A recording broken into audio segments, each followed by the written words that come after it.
Kathleen believes the shaft could lead to Cleopatra's lost tomb, hidden deep underground. But trying to... For over 2,000 years, Cleopatra's final resting place has been the greatest unsolved mystery of the ancient world, a tomb whispered about in scrolls, chased by emperors, swallowed by earthquakes, and believed by many to have been lost forever beneath the sea near Alexandria. But what if history was wrong? What if Cleopatra, a woman who outsmarted generals and kings, also outsmarted time itself? Deep beneath the Egyptian desert, far from the roar of waves and the gaze of conquerors, archaeologists have stumbled upon a discovery so extraordinary it challenges everything we believed about the last pharaoh. A labyrinthine tunnel carved with impossible precision, mummies with tongues forged from gold, chambers tuned to inhuman frequencies, and a sarcophagus sealed not only by stone, but by deadly liquid metal. Could this forgotten tomb be hiding secrets powerful enough to rewrite history? Or is something more ominous waiting beneath the sands? Welcome to the most mysterious archaeological discovery of our century, the hidden tomb believed to be Cleopatra's final masterpiece. For centuries, scholars accepted a painful truth: Cleopatra's tomb was gone forever, destroyed by earthquakes that crumbled the ancient palace district of Alexandria into the Mediterranean. Roman chroniclers claimed her body was taken and interred somewhere unremarkable. Others insisted the sea swallowed her legacy whole. Explorers searched for decades, divers combed the depths, and historians eventually gave up hope. But in late 2022, everything changed. 30 miles west of Alexandria lies the ancient temple complex of Taposiris Magna, a sanctuary dedicated to Osiris, god of death and rebirth. While exploring beneath the ruins, archaeologists stumbled upon something no one had predicted: a hidden entrance buried 43 feet underground. Such precision rivaled engineering feats like the Tunnel of Eupalinos, yet this structure was hidden, forgotten, and far more refined. As the team descended deeper, air became moist and salty, not from the sea above, but from centuries of water table shifts. Portions were flooded, yet the tunnel survived earthquakes that destroyed entire coastlines.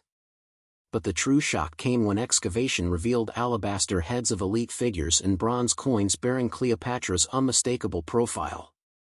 This wasn't merely a tunnel, it was the entrance to a secret the queen intended to hide from Rome forever.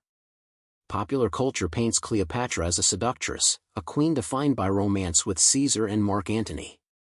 But this image was crafted by her enemies. The real Cleopatra was something far more dangerous: a polymath, strategist, and ruler whose intelligence threatened the Roman Empire. She spoke up to 12 languages, including Egyptian, something no Ptolemaic ruler before her had mastered. She studied mathematics, astronomy, medicine, and philosophy. She wasn't a figurehead, she was a living embodiment of power. Understanding Egyptian ideology, Cleopatra reinvented herself as the reincarnation of Isis, mother goddess and protector of kings. This divine identity granted her legitimacy beyond politics, it made her untouchable. Her relationship with Caesar was political genius. Her alliance with Mark Antony was geopolitical warfare, a union between two world powers that terrified Rome. Octavian, who later became Emperor Augustus, viewed her not as a temptress, but as a threat so dangerous he needed to erase her from history. Cleopatra knew Rome would hunt her, expose her body, and display her defeat as a trophy. So she devised a plan centuries ahead of her time: a hidden tomb, a spiritual fortress, and a resting place so veiled in secrecy that not even the Roman Empire could uncover it. Her burial was not an act of defeat, it was the final, brilliant move of a queen who understood the power of symbols, rituals, and secrecy better than any ruler of her age.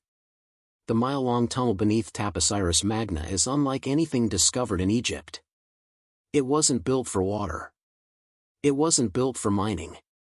It was designed with meticulous geometry and divine intention. Engineers studying the structure described it as a geometric miracle.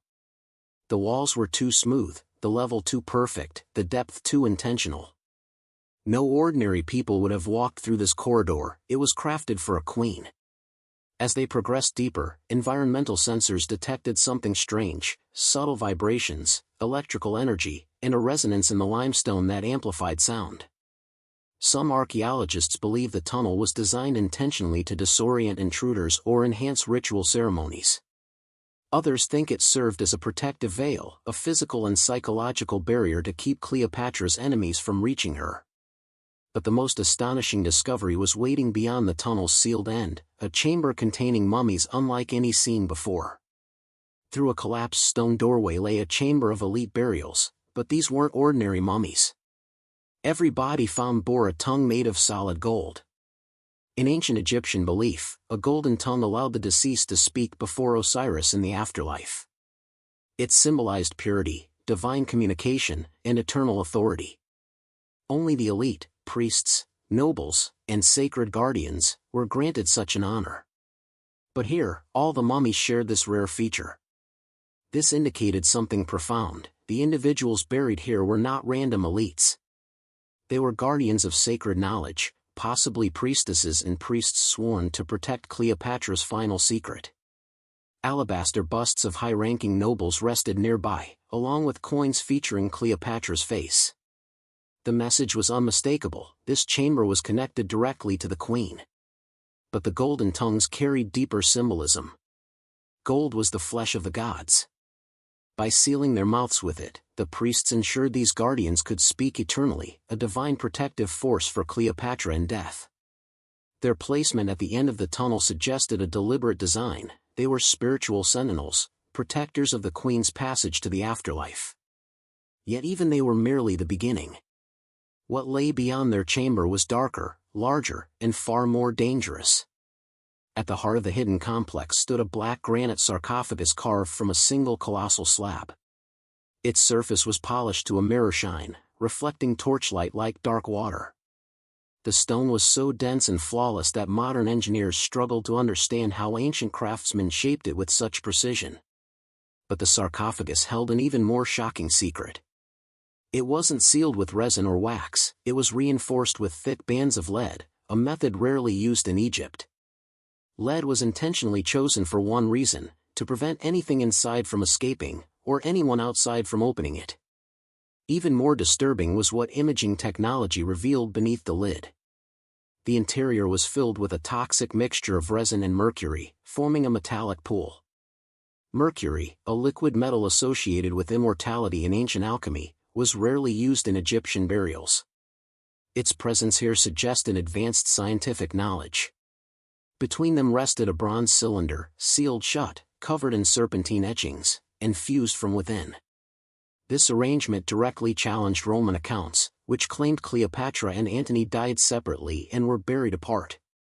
But here, the bodies appeared prepared simultaneously, suggesting a joint ritual, perhaps a pact to enter the afterlife together as Isis and Osiris, united in death as they were in power. The sarcophagus lid bore a hidden inscription only visible through microcameras: "They are not mortals, but the rulers of the horizon." This cryptic statement aligned the pair with divine forces governing fate itself.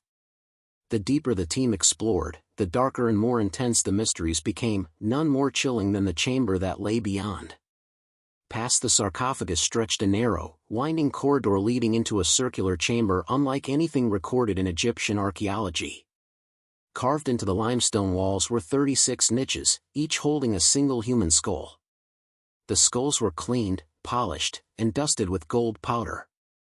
Their empty eye sockets all faced inward toward a central pedestal etched with spirals. The number 36 carries immense weight in ancient Egyptian cosmology. It symbolizes the 36 decans, star deities believed to control destiny and protect pharaohs. This chamber was not a tomb, it was a celestial map, a ritual observatory, a sanctuary where death and the stars met. Acoustic tests revealed something even more shocking. Whispers spoken at the wall bounced inward and focused perfectly at the pedestal's center.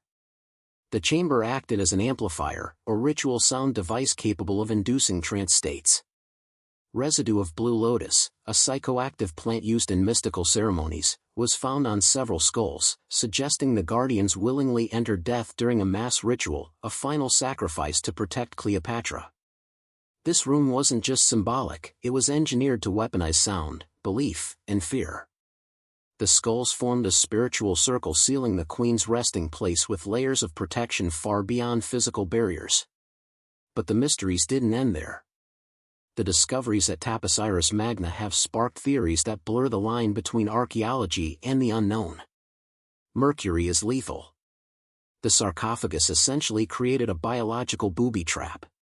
Opening it would release poisonous fumes, instantly incapacitating grave robbers. This implies Cleopatra's priests understood chemistry at a sophisticated level. Scientists identified a natural resonance near 19 Hz, known as the fear frequency. Humans cannot consciously hear it, but prolonged exposure induces terror, nausea, and hallucinations. The ancient engineers may have weaponized acoustics to create a psychological barrier, an invisible wall of dread. Others speculate the mercury, bronze, and resin system might have been an early experiment in biological stasis, a primitive attempt to preserve bodies indefinitely, or even suspend life. Comparisons to discoveries like the Antikythera mechanism support theories that ancient civilizations possessed far richer scientific understanding than modern narratives suggest. Cleopatra, who studied with scholars from multiple cultures, may have fused Greek, Egyptian, and Eastern knowledge into a burial system centuries ahead of its time. Political challenges add another layer.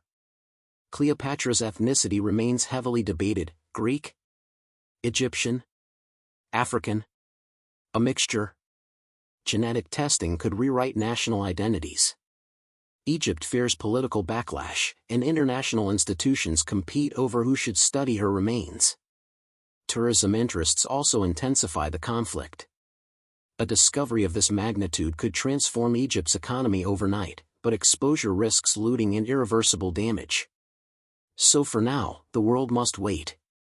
Hidden beneath the desert, sealed behind stone, metal, sound, and ritual, Cleopatra's greatest secret lies silently in the dark, a queen who refused to let her enemies write her final chapter. Cleopatra's tomb is far more than a burial. It is a vault of science, mysticism, royal power, and cosmic symbolism. It challenges everything we think we know about ancient civilizations and reminds us that history often hides its truth beneath layers of myth. If this discovery has taught us anything, it is this: the past is never truly lost. It waits, buried beneath the sands, waiting to be revealed. If you want more mysteries from the ancient world, make sure to like and subscribe, because history still has secrets left to uncover. As Ethan stood frozen in that cold concrete room, his flashlight trembling slightly in his hand, the truth loomed over him like a dark cloud. The blueprint on the wall wasn't a building design. It was a map of the city, but not the city everyone knew. Lines were drawn beneath it: tunnels, chambers, forgotten basements, and hidden access points. A second city, underneath the real one. His heart pounded. Why would Owen Wilder need a map of the underground network? Ethan stepped closer, tracing one of the red markings. A date. A circled tunnel. A note scribbled in rushed handwriting. Alpha Point, do not use after November 7th. His stomach tightened. What happened on that date? Suddenly, he felt a presence behind him. A shift in the air. A faint breath. He spun around, flashlight beams slicing through the darkness, but the room was empty. Only the humming silence answered him. Ethan exhaled shakily. Pull yourself together, he whispered. But deep inside, he knew something was very wrong. This wasn't a man preparing for retirement. This was a man preparing for an exit strategy, one no ordinary person would ever need. And whatever Owen Wilder was involved in, Ethan just stepped into its center. Back upstairs, the storm had begun clawing at the windows, thunder rolling across the sky like distant artillery fire. Ethan walked down the hallway, feeling watched, as if every shadow leaned toward him. He reached Owen's personal study again and noticed something he had completely missed earlier. On the wooden floor, faint traces of mud. Not the kind tracked from a yard, this wasn't brown or soft. It was gray, thick, almost clay-like. Underground clay. The same kind that clung to the boots of people who spent time beneath the city. Ethan crouched, touching it with a gloved finger. Still damp. Someone else had been here today. Lightning flashed. A second shadow appeared on the floor for a split second, not his. Ethan's pulse jumped. He shot up to his feet, scanning the room. Nothing. Just the storm, just the silence. Just the lingering scent of damp earth. He stepped back slowly. Whoever left those prints. Had they been here after Owen vanished? Or worse, right before Ethan arrived? Either way, he was no longer alone in the house. Ethan returned to the broken photo frame lying on the carpet. A gut feeling urged him to pick it up again. He shook it gently, and this time, something inside shifted. A small metallic click. His heart skipped. He pried open the back layer, revealing a tiny micro SD card pressed into a carved-out socket. Owen had hidden it on purpose. Ethan slid it into his field tablet, the screen illuminating his pale, anxious face. One file. Video. Untitled. He pressed play. The screen flickered. Static. Then Owen Wilder appeared, sitting in that very same study, eyes sunken, hair disheveled, fear etched deep into his expression. "Ethan," Owen said, voice shaking. "If you're watching this, it means they found me, or they're about to." Ethan's breath caught. Owen continued. "I didn't leave willingly. I didn't disappear. I was taken, but not by who you think." The recording distorted, glitching as if something interfered with the signal. "I never told you the truth about my work. The tunnels, the system, the project we excavated. Ethan, we weren't uncovering history. We were waking it." A loud crash echoed in the background of the recording. Owen flinched, looking off-screen. "I'm out of time. Don't trust." The video cut into static. Ethan stared, his mind unraveling. Waking what? Who did he say not to trust? And who was after him? A sudden thud echoed from downstairs. Not wind. Not thunder. This was heavier. Ethan's instincts sharpened instantly. He moved silently toward the stairwell, each step deliberate, his hand resting near his holster, not drawing, but ready. Another thud. Someone was in the house. He reached the bottom, sweeping the entryway with tactical precision. A chair had been knocked over. The front door, closed, but lightly vibrating, as if someone had touched it seconds ago. He approached slowly. A faint scratch mark caught his eye, fresh. Deep. Carved by something metallic. He leaned in. Then heard it. A soft exhale. From behind him. Ethan pivoted, weapon out, but again, only emptiness sprawled across the dim hallway. No intruder. No footsteps. No figure. But the air. It carried the unmistakable warmth of someone who had just been there. Ethan swallowed hard. Whatever entered this house. It didn't leave through the doors. Ethan unfolded the letter. Owen's handwriting. "Don't let the tunnels open. If they do, everything we buried will rise again." Ethan felt a chill crawl up his spine. What tunnels? And what had they buried? Ethan held the ancient iron key in his palm, its cold weight pressing into his skin like a warning. This wasn't the kind of key that opened a door in a modern home. This belonged to something older, something hidden, something never meant to be found again. As he tilted it under the flashlight, he noticed faint inscriptions running along its spine, symbols that matched the pendant inside the lockbox. Owen hadn't just been studying the tunnels beneath the city. He had been guarding something within them. A low rumble of thunder shook the house, but Ethan felt a different kind of vibration. A pulse. A faint tremor coming from the floorboards beneath his feet. As if something deep underground had just awakened. His grip tightened. Whatever this key opened, Owen believed it should stay sealed. But now Owen was gone. And Ethan was the only one holding the clue. Ethan pulled out his communicator, attempting to call for backup. Static. No network. Just a continuous buzzing sound crawling through the speaker. He switched frequencies. Nothing. Finally, a distorted voice bled through, barely audible, glitching every second. "Then, you, not safe, leave the house." "Who is this?" Ethan demanded. But the voice didn't respond. Instead, the static deepened, morphing into a low droning hum, strange. Rhythmic. Almost like a chant buried under layers of noise. Ethan's skin prickled. This wasn't interference. Something, or someone, was blocking the signal on purpose. He immediately turned the device off. If someone was tracking him through frequencies, he wouldn't make their job easier. Silence returned. Too complete. Too unnatural. The storm outside felt like background noise compared to the heavy quiet inside the house. Ethan entered the upstairs hallway again, scanning the walls for any hidden access points. One door remained unopened, Owen's private washroom. He pushed it open slowly. The faucet still dripped. The mirror was fogged slightly, as if someone had breathed on it not long ago.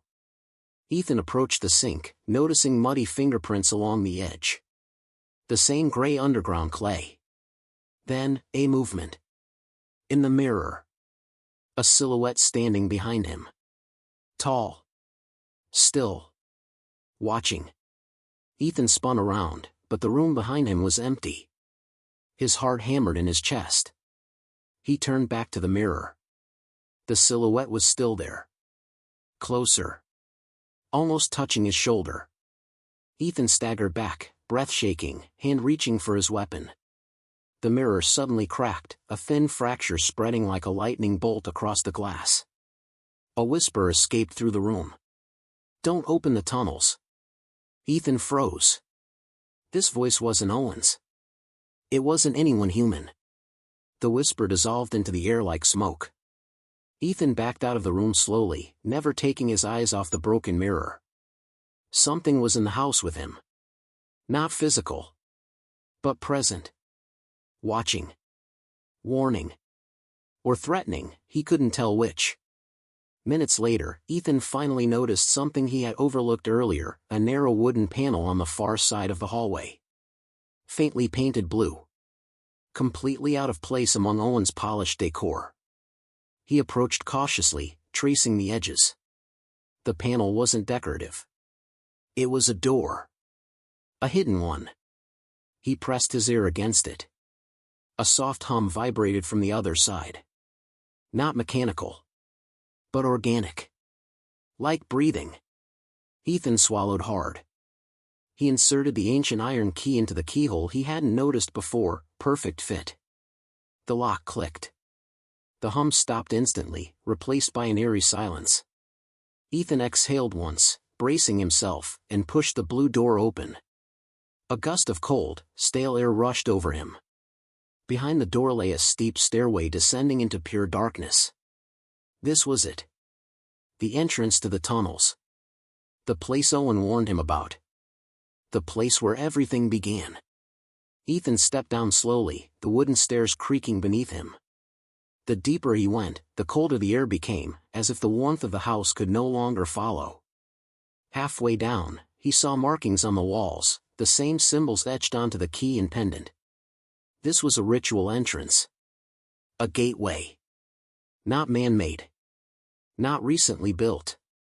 Ancient. Once he reached the bottom, his flashlight illuminated a narrow stone corridor stretching endlessly into darkness. Water dripped from the ceiling, echoing softly like distant footsteps. Ethan inhaled deeply, attempting to maintain control. He wasn't afraid of many things. But this place was alive. He took a cautious step forward. Then another. Until he realized what the corridor floor was covered in. Footprints. Multiple. Dozens.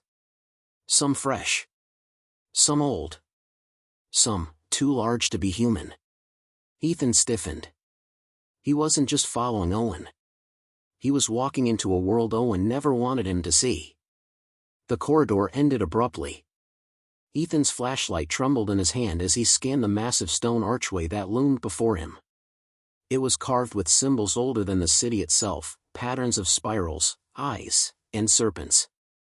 The air grew thick, almost viscous, and every step he took echoed unnaturally, as if the tunnel itself were listening. He stepped into the chamber.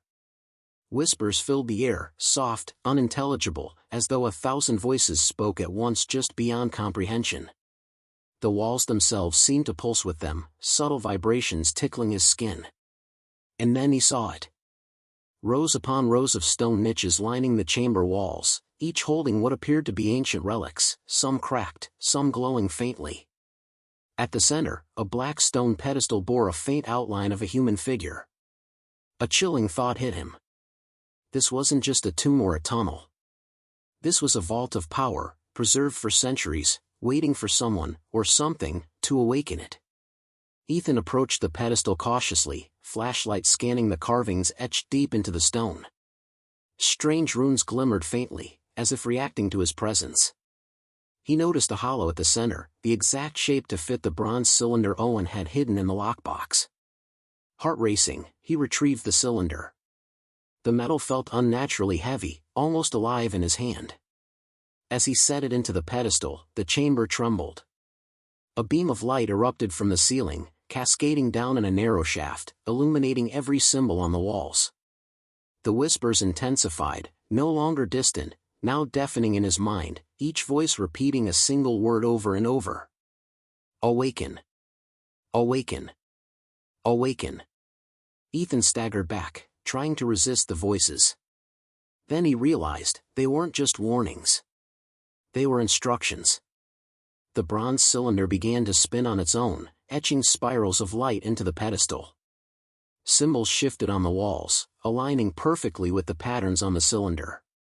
The whispers became words he could understand. You are chosen. The path opens. The guardians await. Ethan's pulse skyrocketed. He had stumbled upon something far beyond his understanding. And for the first time, fear and awe mingled in equal measure. Suddenly, the temperature dropped drastically. The shadows along the walls stretched unnaturally, twisting and forming figures. Stone statues, previously dormant, began to move.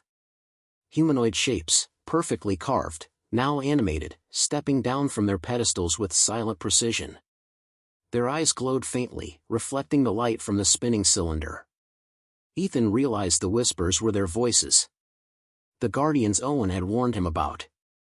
They weren't human. And they weren't dead. One of the figures approached, hand extended. Ethan froze, unsure whether it was offering guidance or preparing to strike. A thought flashed, Owen's words from the recording, "Don't trust anyone, even what seems alive may not be alive." The figure's voice, deep and resonant, echoed in the chamber, "The path is not yours by right, prove your worth or be claimed." Ethan's instincts screamed at him. He had come seeking answers. But now, he was facing judgment, from the very heart of the city's buried secrets. Ethan's hands shook as he realized the gravity of the moment. To survive, he would have to negotiate with the ancient guardians, entities older than memory itself. He spoke carefully, every word deliberate, "I'm not here to take what isn't mine. I'm looking for Owen Wilder, he is missing, and he left clues. Please, guide me to him." The guardians paused, as if considering his words.